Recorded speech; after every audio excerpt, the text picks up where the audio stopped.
الله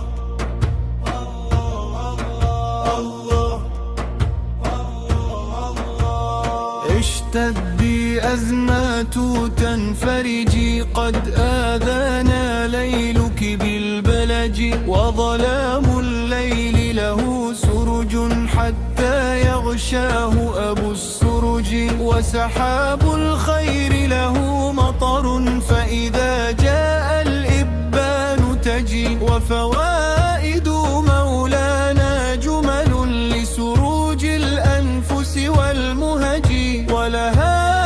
أرج محين أبدا فاقصد محيا ذاك الأرج، فلربما فاض المحيا ببحور الموج من اللجج، والخلق جميعا في يده فذو سعة وذو حرج، ونزولهم وطلوعهم فإلى درك وعلى درج، ومعايشهم وعواقبهم ليست في المشي على عوج، حكم نسجت بيد حكمت ثم انتسجت بالمنتسج،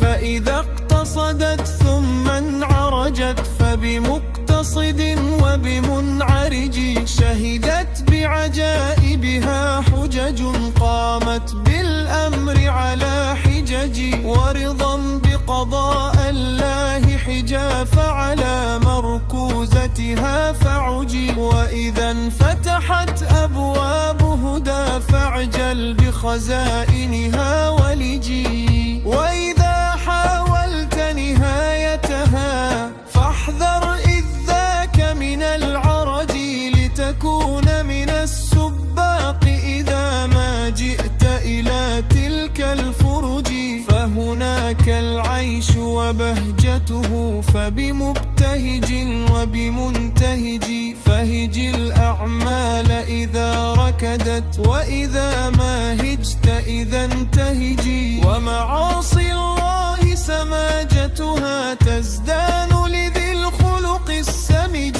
ولطاعته وصباحتها أنوار صباح منبلج، من يخطب حور الخلد بها يحظى بالحور وبالفنج، فكن المرضي لها بتقى ترضاه غدا وتكون نجي،